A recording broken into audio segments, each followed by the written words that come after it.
I'm pleased to announce, it's my pleasure to introduce Dr. Stuart Kogan. He's actually going to be talking on limitations and opportunities with neural stimulation electrodes, which is a topic that's very near and dear to a lot of us here. So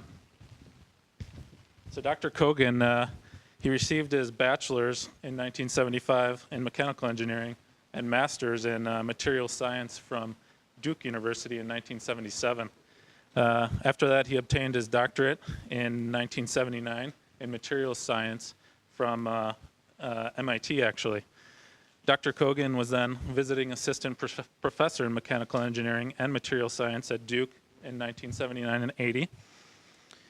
And then after that, he returned to MIT as a research associate in 1981. Since 1983, he has been at EIC Laboratories, where he is currently vice president and director of advanced materials research. He's worked on a number of very interesting topics, again, many very interesting to this group of researchers, including the electrode and coatings that he will talk about today. With that, I'll turn it over. I actually don't recall where this title came from, but I don't think limitations is really a good word for a title now that I reflect on it. So perhaps a better word is going to be thresholds. And what I would going to try to do today is address a couple of topics that are a little bit different from materials.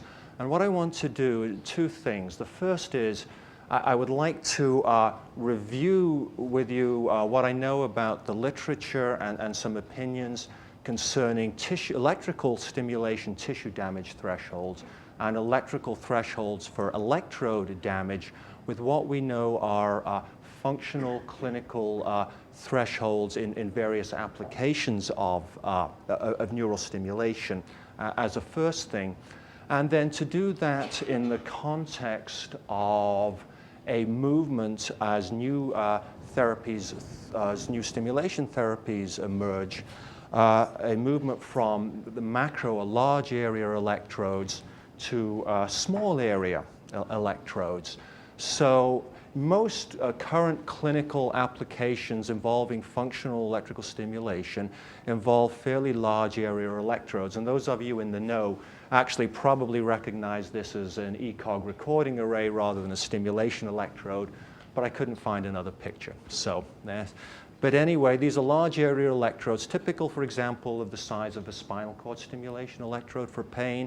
And we have this transition towards smaller microelectrodes. And I'm defining macroelectrodes as something like 10 to the minus 3 centimeters squared or larger. Microelectrodes are much, much smaller, 10 to the minus 4, 10 to the minus 5 square centimeters. So we're talking about 4 orders of magnitude change as we go from these macroelectrodes to these microelectrodes. And as I know you're all aware, typically neural stimulation with all of these electrodes involves some form of pulsatile delivery of an electrical stimulus. Here I've shown a biphasic series of current pulses, and we'll spend some time looking at the nature of these waveforms as we move on. And to just to give you a little bit of an idea of the types of microelectrodes that we're involved in, these are examples of so-called Michigan arrays with little electrodes on silicon tines. Here is a multi-electrode array made at MIT. Here is a so-called UTAR array. And all these electrodes have areas that are on the order of about 1,000 or 2,000 square centimeters. And here is the ubiquitous penny that we use to gauge the size of these electrodes. And actually, this is a penny that's traveled around the neural prosthesis community quite a lot. And here is a colleague of mine holding the penny. All right? All right. So now we know what we're working with. All right. So let's get serious a little bit about the chemistry here. All right. So this is a typical biphasic stimulation pulse. It has a leading cathodal and a following anodal phase. Typically, we will have the charge in this leading phase equal to the charge in the trailing phase, and we define these define a couple of parameters. First, the charge per phase. That's simply the current times the pulse width. This is a constant current pulse. And then we have the charge density, which is simply the charge per phase divided by the geometric surface area of the electrode. And that's actually fairly trivial, obviously. But a lot of what we'll talk about probably for the next 20 slides until you're tired of it is how these factors affect electrode damage and how these factors affect tissue damage. So around about 1990, this was the situation with what we know about tissue damage thresholds from stimulation with large planar macroelectrodes. And what we've done is we've plotted the log of the charge density versus the log of the charge per phase. And these open symbols represent stimulation intensities that did not cause tissue damage. The closed black and gray symbols represent stimulation intensities that did cause tissue damage. And there's a fairly, well, you can draw a straight line, if you like, between those. And Shannon, in about 1992, did just that, and developed the equation. Well, didn't develop the equation. These lines have a particular form, which is the log of the charge. The log of the charge density is equal to the parameter k minus the log of the charge per phase. And by adjusting the k value, and in particular, this line is k equals 1.85, you can come up with an equation that fairly accurately separates in, for planar electrodes anyway, tissue damage from non-damaging levels of stimulation, and no mechanisms involved in that. And I do want to point out one thing that's interesting. If we go back to this slide, this equation can be converted to this equation if you have a planar disc electrode. And one of the things that you determine from this equation is that the tissue damage is proportional to the perimeter of an electrode rather than the area of an electrode. And that is very suggestive of tissue damage being due to the non-uniform current distribution across the surface of an electrode. Well, fair enough, but I have to say that I have never seen any histology that would suggest that the tissue damage due to electrical induced effects is in fact localized at the edge of a planar electrode. So as much as some of our equations or some of the finite element modeling might suggest, we have not been able to confirm, in fact, that tissue damage tends to be more focal at the perimeter of an electrode. And I'd be very curious if any of you have data that would support that. So in terms of this log charge density versus log charge phase plot, I've included on here now a range of stimulation intensity levels that are typical of current clinical practice with large area electrodes. So we have typical DBS values in here, typical vagus nerve stimulation values. This is SCS, is spinal cord stimulation. That's epidural spinal cord stimulation primarily for pain, and some other studies. And you can see that they all typically define an area like this that is, generally speaking, well below what we consider to be a tissue damage threshold. And in fact, this sort of shaded region around these values really encompasses all of the present-day clinical levels of neural stimulation. And they are clearly well below this Shannon line. And what seems to have developed from all of these data, rightly or wrongly, is this notion that at about 30 microcoulombs per centimeter squared or less of charge injection, you can generally consider the electrodes to be safe with respect to damaging tissue, at least from an electrical perspective. Again, that's rightly or wrongly. What you do recognize from the Shannon equation, though, is that both the charge per phase and the charge density are important for these large area electrodes, although we draw this line across here at a constant charge density. Okay. Now, these are for typical large area electrodes. Now, there's some applications that are extensive in clinical use also use somewhat smaller electrodes. Cochlear implants, in particular, would be an example, and some emerging applications involving retinal stimulation. These are threshold levels in retinal stimulation studies, and also auditory brainstem for hearing. Again, these are surface electrodes. You can see that as we've gone a little bit smaller in the size of the electrode, these are perhaps on the low end of that, near the 0.01 or 0.001 square centimeter range. We have, again, most of the clinical work is below this 30 microcoulombs per centimeter squared, but we're starting to get threshold levels that are now up a little bit above what we might consider to be a de facto safe limit for large area electrodes.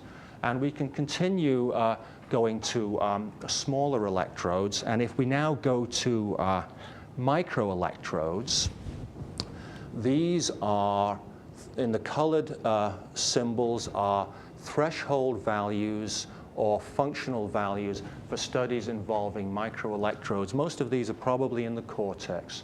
And most are animal studies, although this is a human vision study. And the dark symbols, and there's one up here, the black symbols, these represent tissue damage thresholds. And you can see that obviously with microelectrodes, this 30 microcoulomb per centimeter squared number is essentially out the window. You're always going to be stimulating at above this level. Although, and you can also see that tissue damage thresholds don't really follow this so-called, this Shannon line. So again, to sort of reiterate, this is what we're doing. We're starting off current clinical practice, clinical practice with smaller electrodes, emerging small but not microelectrode technologies. And as we go to increasingly smaller electrode area, we run into this situation in which we have relatively high charge densities, and which we observe that the charge level, or we observe that the stimulus level for inducing tissue damage based on histological studies is defined by a charge per phase rather than by either charge density and charge per phase. So with a microelectrode, we are now looking at tissue damage thresholds that should be described as a charge per phase rather than a charge per unit area. And that really isn't surprising, right? Because if you have a very small electrode, it looks like a point source to the tissue, and that's what this slide attempts to show you. Here is the same graph. Here is a spinal cord stimulation electrode drawn with the same scale to a microelectrode up here. So here we have about 2,000 square microns. Here we have a tenth of a square centimeter. And you can see that there is really a very significant change in the area of these electrodes. And this electrode looks like a point source to the tissue because it's so small. This electrode, you obviously have both a charge and a charge density relationship. And I would say that this is some of these parameters do have to be respected. This is cat cortex stimulated for 7 hours with a microelectrode. Now, this was a significant charge per phase level. It was 60 nanocoulombs per phase. With this particular electrode, actually, it is below the so-called Shannon line. But you can see that after 7 hours of stimulation, you significantly damage the cortex. There was an electrode here that wasn't stimulated, and this looks quite normal. So you can summarize the, and that summarize doesn't mean my talk is finished. You can summarize the tissue damage thresholds perhaps with this slide. For microelectrodes, we know that tissue damage thresholds, at least for continuous stimulation in the cortex, are on the order of about 4 nanocoulombs per phase, which really isn't very much. We know that functional thresholds from the previous slide are on the order of about a nanocoulomb per phase. So for microelectrodes, you have a very narrow therapeutic window between these limits. And I presume that obviously when you do stimulation in the with a microelectrode, you're going to be somewhat above threshold typically, and you don't want to be stimulating exactly at the damage threshold either. So that sort of narrows this window even more. For a macroelectrode, the situation is somewhat different. This is a functional threshold. It's a spinal cord stimulation. It's for paresthesia. With quite a large electrode. If you take this electrode and then, based on the area of this electrode, extend it up so that it intersects with the Shannon line, you see that there's actually a factor of 10 here, and the fact that it's a factor of 10 is purely coincidental.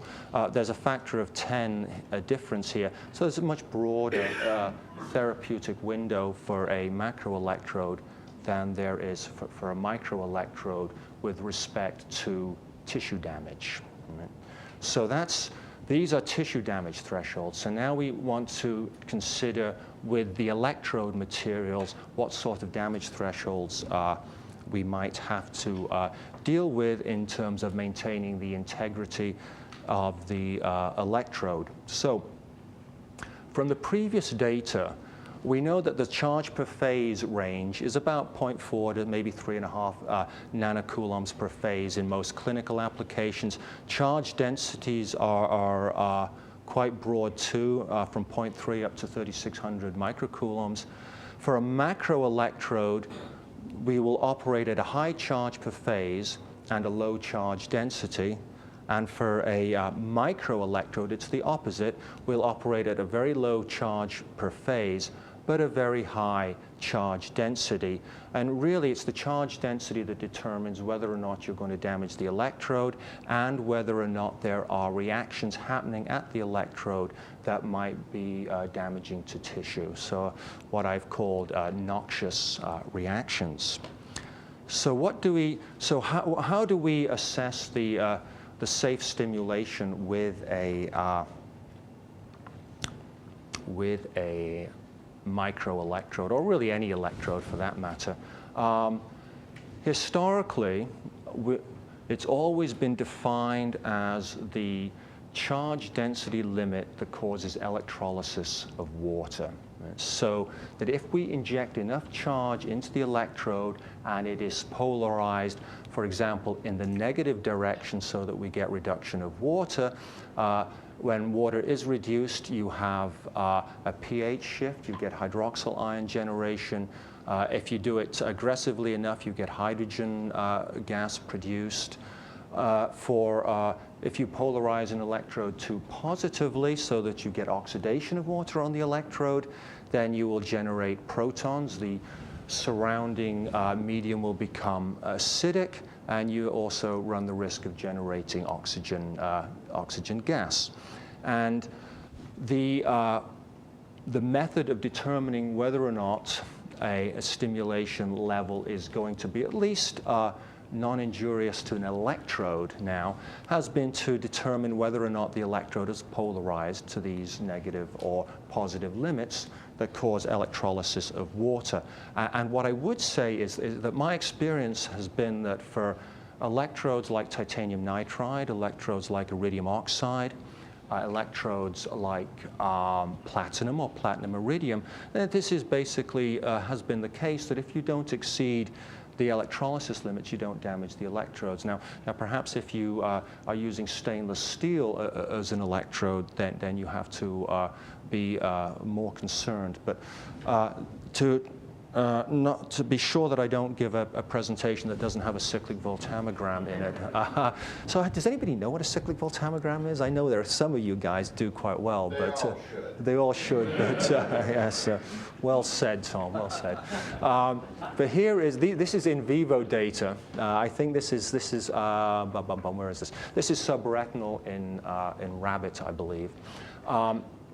This, in the blue, is a cyclic voltammogram of an iridium oxide electrode, which really is showing a potential, which is the driving force for reactions, current density, which is the rate of those reactions, and these peaks represent the oxidation and reduction of iridium oxide between two valence states within that oxide. And the blue looks fine, and the blue is within these limits of minus 0.6 volts to plus 0.8 volts versus a silver chloride reference electrode. Now, if I expand the potential limits, if I expand them in the negative direction, I encounter a large increase in the negative current density, so this is a reduction reaction, and this corresponds to the onset of the reduction of water.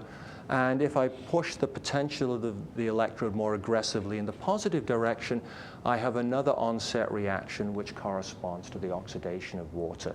So I want to be able to pulse these electrodes within a potential so-called safe limit in which I'm avoiding potentials on the electrode that are going to cause a reduction or an oxidation of water. Now, that's not to say that reactions in this potential range can't A, damage an electrode, and B, damage tissue, but this is the way we have defined safe limits, and this is the way that safe limits are reported typically in the literature. So we go about determining whether or not an electrode is polarized to these limits using by analyzing voltage transients generated during pulsing the electrodes. So we impose on the electrode a constant current pulse, and we measure a voltage transient in response to this pulse.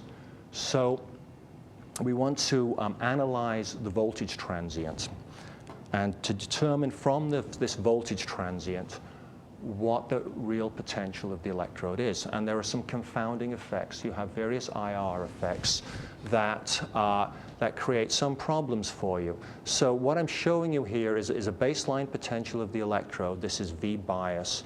This is the potential of the electrode between pulses.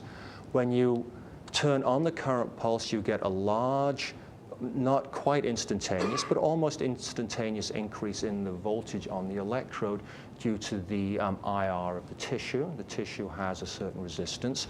And there are also some other effects involved in here too, involving a phenomenon known as concentration over potential.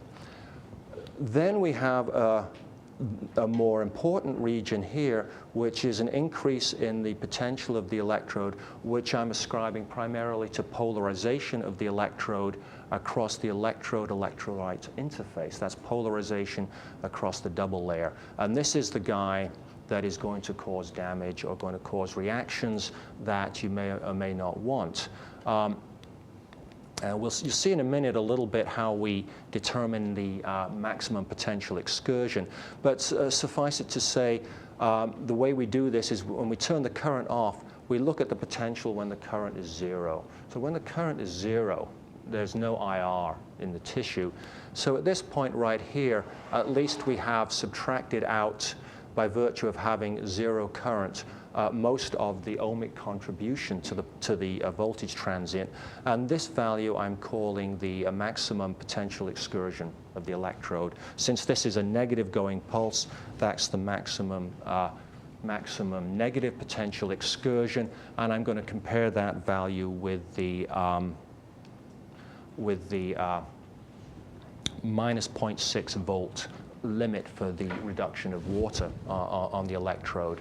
A couple of things quickly about what makes up the polarization of the electrode. The first thing is, talked a little bit about the IR effect, and I talked about mentioned concentration over potential. I don't want to get into this too much, but when you oxidize or reduce something, oxidize or reduce at an electrode, you have ion motion in and out of the electrode in order to maintain charge neutrality. That can cause a voltage drop. That voltage drop, it turns out, is in the electrolyte near the electrode. It's not at the electrode interface, so it's at least not damaging to the electrode. So we have two contributions, some concentration over potential in the IR, some concentration over potential in this region too. These two guys contribute to the voltage that you measure across the electrode, but at least they don't cause any damage to the electrode. On the other hand, we have a couple of factors here that do influence the electrode. This is the activation over potential or activation polarization. When you are forcing electrochemical reactions at a finite rate determined by the current density. When you do that, you need to overcome some driving. You have to supply the driving force. That's the activation over voltage. You're also changing the potential of the electrode because you're oxidizing or reducing the electrode. All this happens across the electrode tissue interface and can cause damage at the electrode. To sort of recap that, right, we have the equilibrium shift in the potential. We have activation over potential. That happens at the electrode. That's damaging, potentially damaging. Other effects, the IR and the concentration over potential, they're not necessarily harmful to the electrode. They're not harmful to the electrode. What I want to say is they actually, though, may be harmful for tissue, because you can imagine that these create a significant electric field close to an electrode, and you may have to worry about electroporation, other processes like that. So I want to show you now a little bit more detail about how I think a voltage transient provides you information about those processes. So this is a voltage response to a constant current pulse, and we see an excess voltage due to IR. We see electrode polarization. At this point, the current turns off. This value defines the maximum potential excursion. This electrode is driven to a safe potential limit. Minus 0.48 is not as negative as minus 0.6, so we wouldn't, in principle, expect reduction of water on this electrode.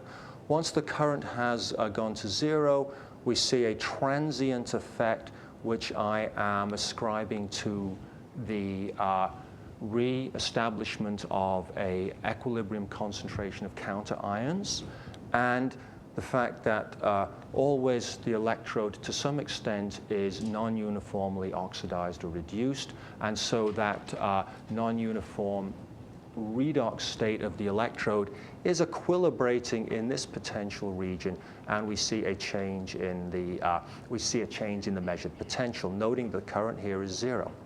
At the very end of this zero current, we have another potential that I've defined here. This is 0.28 volts, is it? Yes, but 0.28 volts. That's now the new potential of the electrode. I started off at minus 0.6 volts. I have reduced this electrode to 0.28 volts. And now, this is all well and good, but to keep in mind that the degree to which an electrode is polarized depends greatly on the details of the stimulation waveform that you're applying. It actually, I'll show you, depends on the surface area of the electrode. And of course, it depends a good deal on whether you're in a beaker or whether you're in the animal. And so things get a little tricky. But this is the previous data for a 0.1 millisecond pulse width, and I'm going to show you the locus of the change in the maximum negative potential excursion of the electrode as I keep a constant charge per phase, but increase the pulse width so the current is decreasing because I'm operating at constant charge per phase. And you can see that the polarization of this electrode, the maximum negative potential excursion of the electrode, is a significant function actually of current density for a fixed charge. So as I've gone to a longer pulse width, this has essentially become a less aggressive stimulus protocol. Although since the charge per phase is always the same, the potential of the electrode out here is basically constant because I have done a fixed amount of reduction of the surface of that electrode. So, and there are other factors that go into determining whether or not the what a safe limit is. But this data kind of encapsulates all of this information. These are charge injection limits in millicoulombs per centimeter squared for, well, we have platinum, very rough platinum. P dot is polyethylene dioxythiophene. I'll talk about that in a minute. Iridium oxide, titanium nitride, carbon nanotubes even. And we, generally speaking, use these numbers all the time to assess whether or not our electrode is being operated in a safe manner. Right? So what we really need to do now is take these values and put these values back on these plots of charge density versus charge per phase and see how they compare with tissue damage thresholds and functional thresholds. So here I've plotted the on this graph.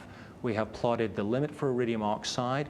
Iridium oxide pulsed at or below this charge density, in principle, is safe for the electrode. Titanium nitride below this level, platinum below this level. And one conclusion that I immediately draw from these data is that for all of these clinical applications of large area electrodes that we're using platinum, you're really operating in a very safe way. And keeping in mind that this is a log plot, so this distance between here and here is close to an order of magnitude in current density. Although it's not quite so simple, as I alluded to, the surface area of an electrode is also very important in determining the charge injection density.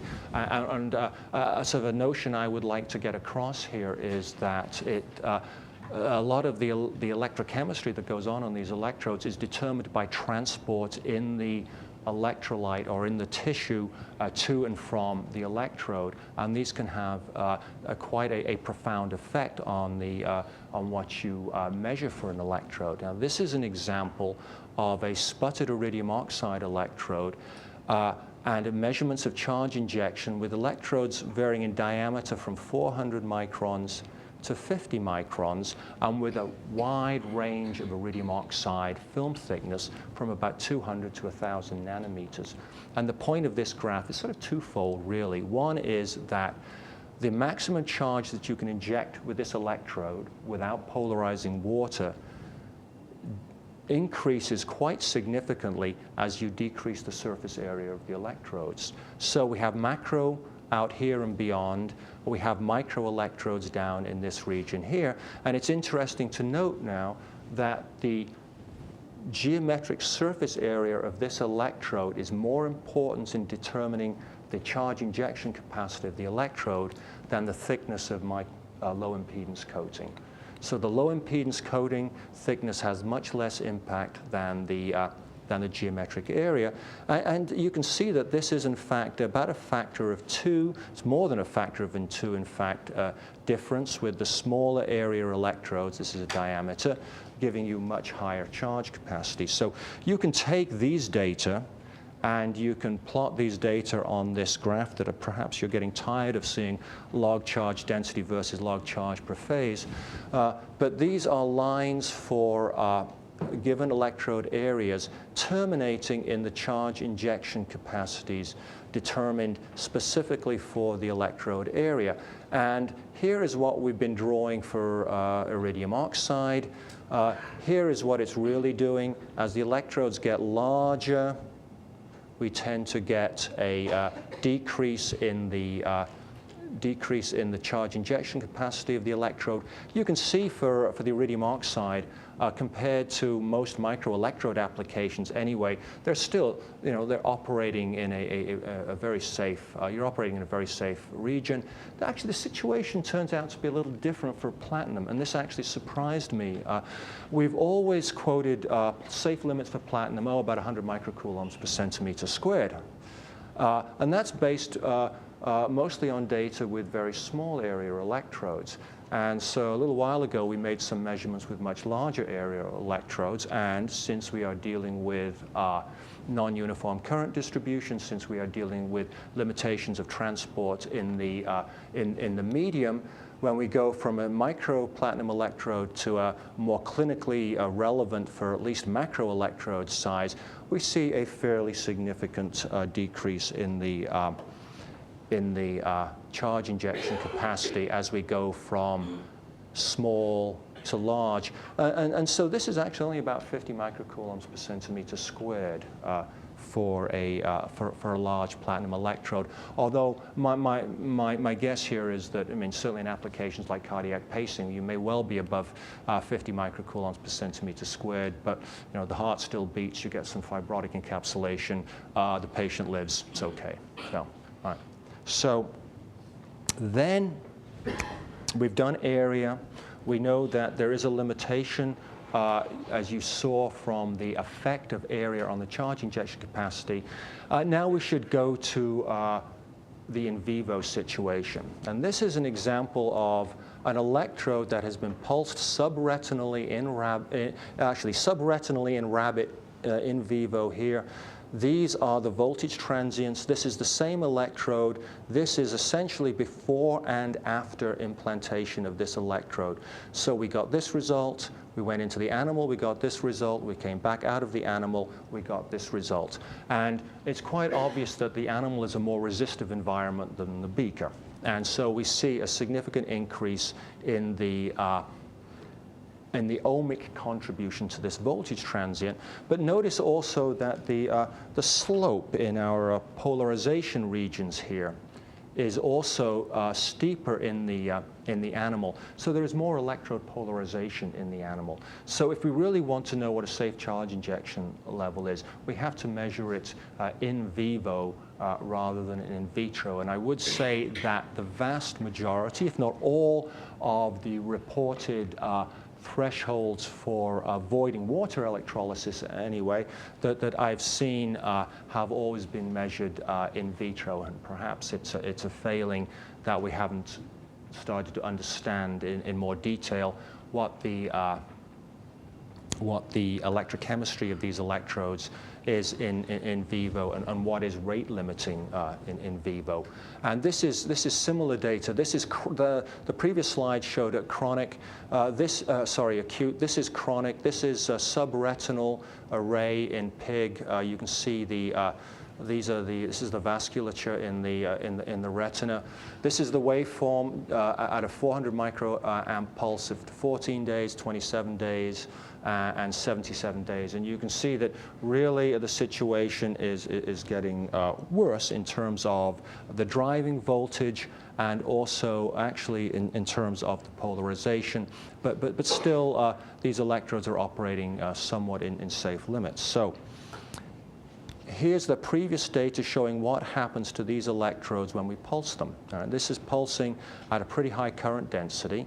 If we do a cyclic voltammogram, second cyclic voltammogram and last cyclic voltammogram slide of iridium oxide, this is the iridium oxide taken, CVs taken on these days. You can see that at a low rate, low current density, where transport to the electrode is not limiting in the animal, these voltammograms after 77 days really suggest to you nothing has changed. Right? They look pretty identical to me after 14, 27, and 77 days. On the other hand, making a high rate measurement in that animal, a stimulation current pulse, you can see a very significant change in the electrodes. So one has to be careful in taking results that involve low current density measurements and extrapolating those results to high current density measurements. So let me try to now summarize, before we get into opportunities here, we're still doing limitations, what we know about the electrode damage thresholds for stimulation with microelectrodes. Specifically, we know that the tissue damage threshold is about 4 nanocoulombs per phase. Based on the results that I showed you previously, we know that for platinum you have a limit with a microelectrode, we're talking about 2,000 square microns now, of about 2 nanocoulombs per phase. For titanium nitride it's about 20, iridium oxide it's about 60, and we know that the functional thresholds are about a nanocoulomb per phase. So, even for platinum, pulsed at 2 nanocoulombs per phase, which is the limit for platinum, you still can perhaps use this electrode with very little margin, however, for microelectrode stimulation. You can see that the limits for these low impedance, high charge injection capacity materials are well above the tissue damage threshold. And that's I think a major point to make here, is that even if you account for a significant reduction in the ability of an electrode to deliver charge in vivo compared to what you measured in vitro, the difference between an electrode limit and a tissue damage limit suggests that the electrode is simply not going to be close to limiting the amount of charge you can deliver. It's always going to be the tissue damage threshold with a microelectrode that is limiting. So we have to worry about tissue damage more than we have to worry about electrode damage. Now, so what might we consider to be some of the ways in which we can get tissue damage from stimulation with a microelectrode? And in fact, really stimulation with any electrode, but specifically I'm thinking microelectrode. I think it's very well established from the literature that during neural stimulation, you activate a large body of neurons around an electrode, and that hyperactivity of all of those neurons causes neural damage. And that's been demonstrated by a number of different researchers, but particularly well demonstrated by work done by Doug McCreary and Bill Agnew at Huntington. This is obviously a tissue damage mechanism. I'm going to, I think hopefully this is the first item that I'm presenting now which might be somewhat contentious, and we'll find out, that electrode reactions, that there's no evidence that noxious reactions on the electrode are causing tissue damage, and I'll address that in the next slide. But I do think that electroporation is a possible damage mechanism because of the high electric fields adjacent to a microelectrode. And there was some very nice work done by Daniel Palanker at Stanford a year or two ago that demonstrated that very convincingly. There are, in terms of dealing with this issue, the hyperactivity issue, the only way that I can imagine that you're going to deal with that is by moderating the waveform. You're going to deliver stimulation at lower frequency if you can. You're going to use intermittent pulsing.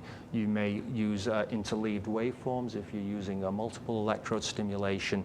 But these sorts of strategies are going to be the primary strategies involved in dealing with the stimulation-induced hyperactivity.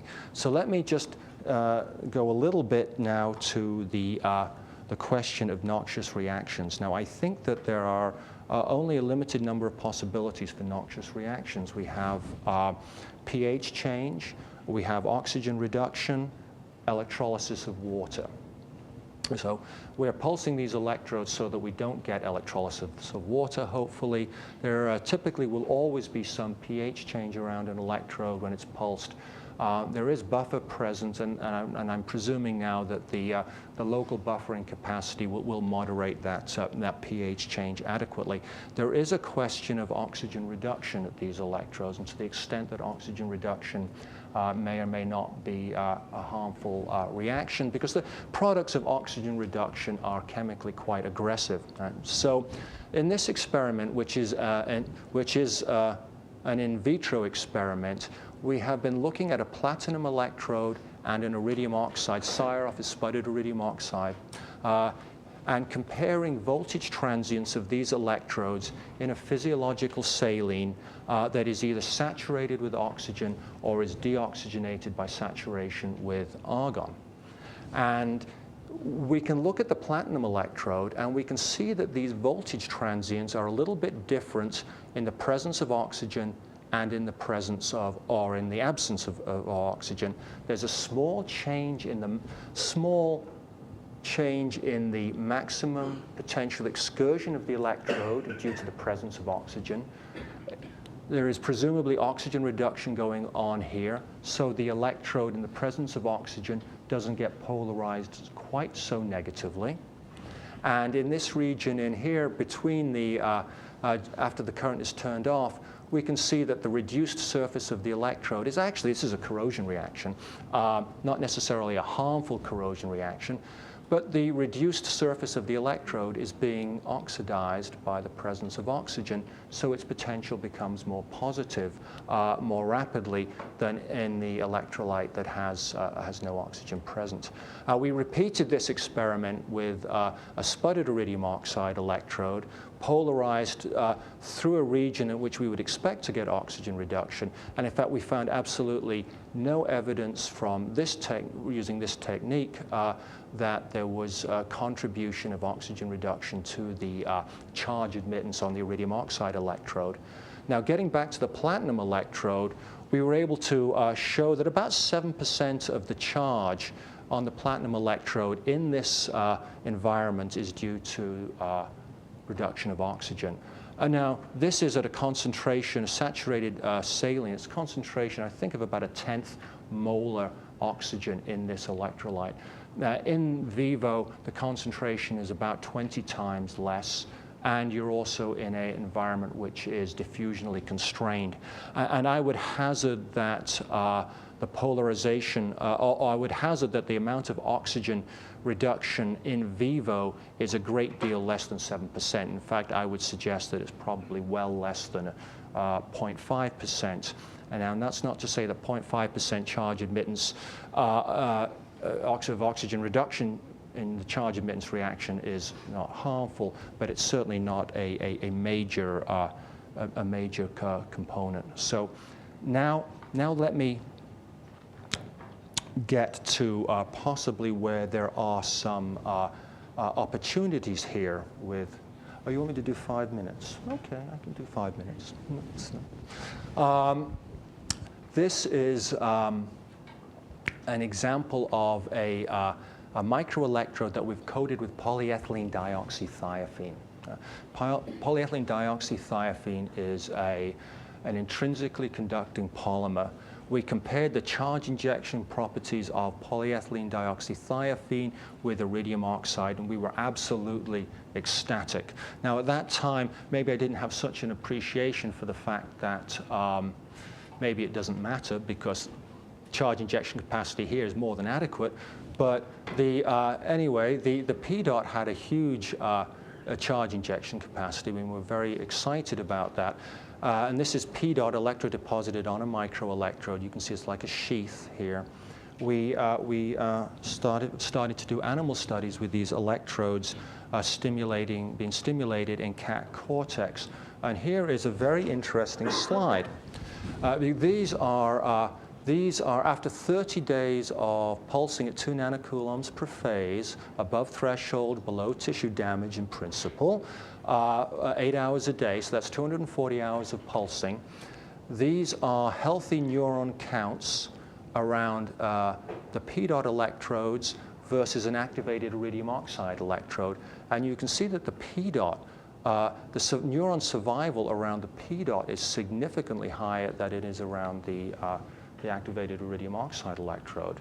And that was a very interesting result. And now we have this result in 2 animals across maybe 12 electrodes of each type, and any of you that do animal work will know that that is a very, very limited amount of data to draw any substantive conclusion from, but it is very interesting. Now, here's the problem. The P dot coatings after this was about 3 months altogether in the animal, became inactive as far as their low impedance is concerned. In fact, we couldn't differentiate between a P dot coated electrode and one that might be a platinum iridium electrode.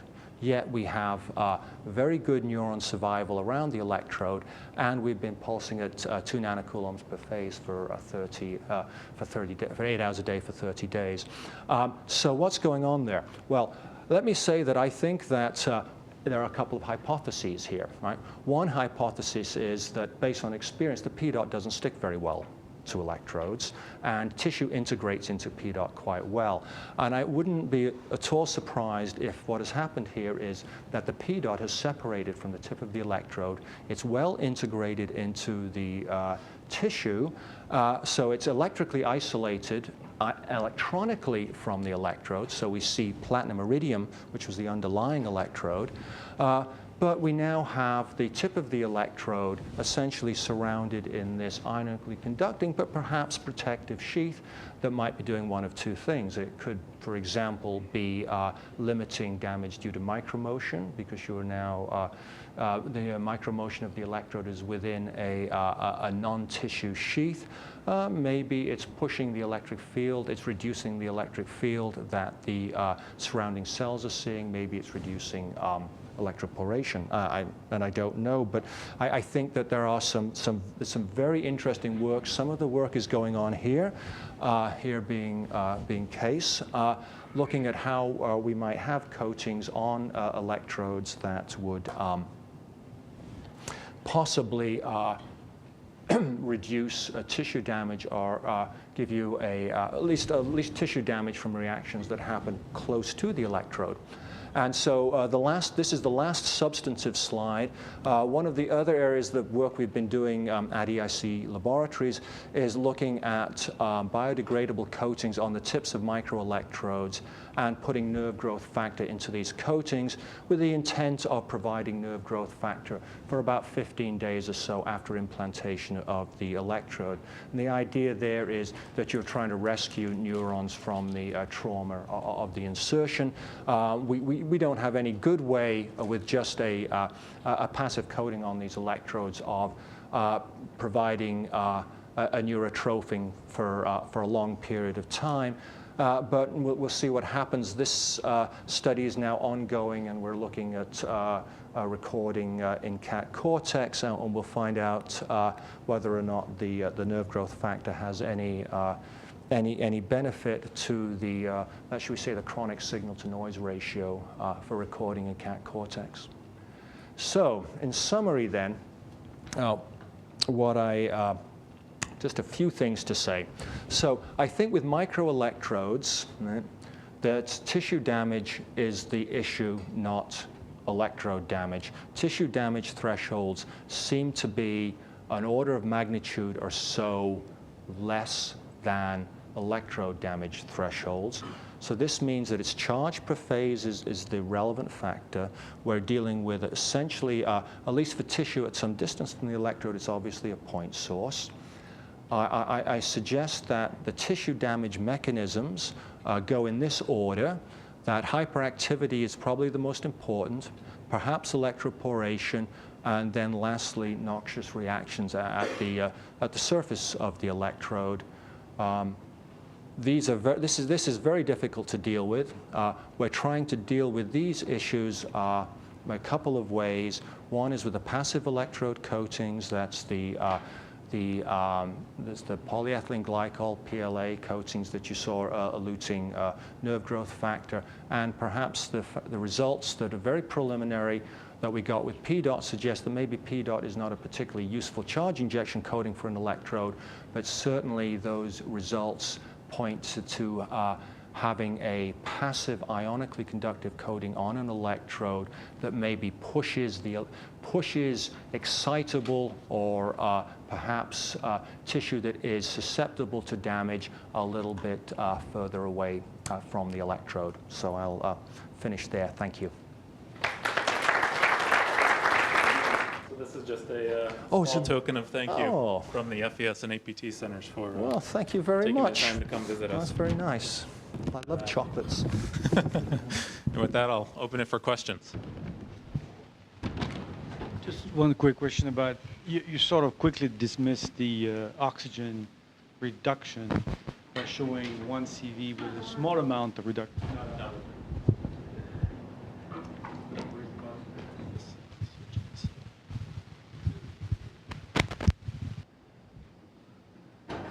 So the oxygen reduction, we done some experiment on this, and we saw quite a bit of oxygen reduction if you keep doing the stimulation over a certain period of time. And this oxygen reduction really accumulated, and I was so concerned at the time. These were all in vitro studies. Yes. In vitro, it's not so bad, but we could avoid these reactions by limiting the excursion up to, instead of going to -0.6, if you go to -0.3. Something like that, yeah. Something like that could eliminate this. Yeah. Could that be still possible and it causes tissue damage? An excursion to -0.3. Well, no, if you go to -0.6 and get a lot of oxygen reduction. Yeah. Okay. So, right. So there, the oxygen reduction. You have to go sufficiently negative to get oxygen reduction. So if you go more negative than about -0.3, there's enough driving force for the oxygen reduction reaction. What I think that we understand from this limited data is on platinum anyway, there is a very small amount of oxygen reduction accompanying charge injection in those in vitro experiments. And I think it is a small percentage fraction of the total charge admittance. And I have no idea, Dominic, whether or not that amount of oxygen reduction can cause tissue damage. But for sure, there will be some oxygen reduction, but I don't think it's a lot. Hyperactivity, I would think, being the number of times the neuron's activated, for example, where charge per phase is a single pulse.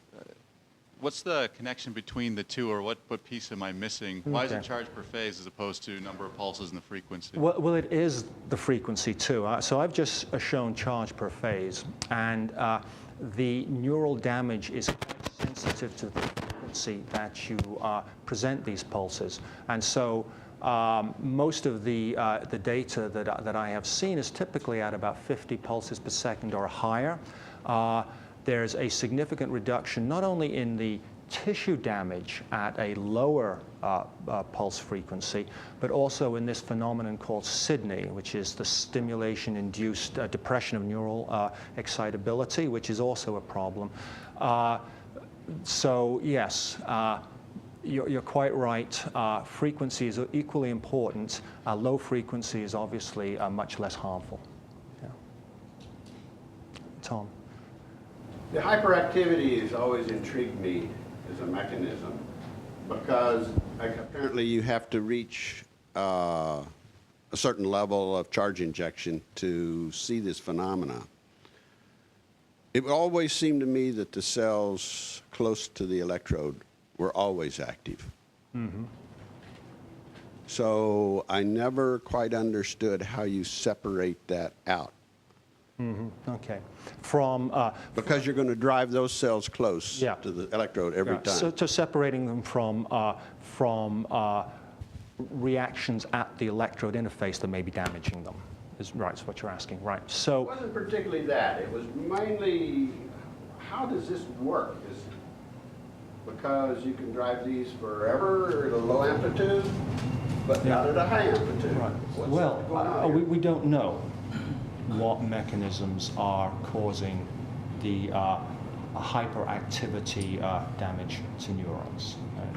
Really, the information that we have derives from studies that show that by suppressing electrode reactions or suppressing neural excitability, you can make a judgment that it is the exciting of the neurons that is causing neuron damage. All right. And so that's the specific mechanism by which that neuron dies. I don't know. Well, what is PDOT? What's the chart? Is this a polymer material? Oh, conducting polymer? PDOT is polyethylene dioxythiophene. Right? It's a intrinsically electronically conducting polymer. It's a mixed conductor. It conducts both ions and electrons, and it's become sort of the standard conductive polymer of interest for neural applications. There's extensive amount of work in Martin's group at Michigan as a recording for recording applications. I think it's for stimulation too. It has a very low impedance in vitro, a very high charge injection capacity. And it's very interesting to ask, actually, Tom, why should a material like PDOT have a very high charge capacity? Okay, you have an idea?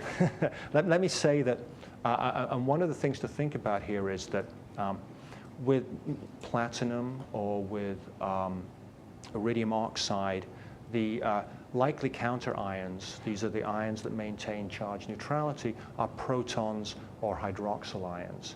And since we're at pH 7, the concentration is about 10 to the minus 7. Right? So for polyethylene dioxythiophene, the counter ion is probably an anion, perhaps chloride. Right? So chloride is there at a concentration of 10 to the minus 1. So you have a much higher concentration of counter ion, and you have much less diffusion or transport limitation. It's not just transport, it is migration as well, but much reduced transport limitation to an electrode if it uses something other than a proton or a hydroxyl ion. So interesting. So you're not moving an electron across the interface. Is that basically the idea here? It's all charged. You have a bit of amorphous material, largely hydrated. It would be hydrated. It's not a capacitor. It's not capacitance though. I mean, you are oxidizing or reducing that P dots, and that oxidation reduction reaction happens within the polymer film, and then you get the transport of ions in or out of the film to maintain charge balance, to maintain charge neutrality. All right, let's thank the speaker once again. Yeah, thank you.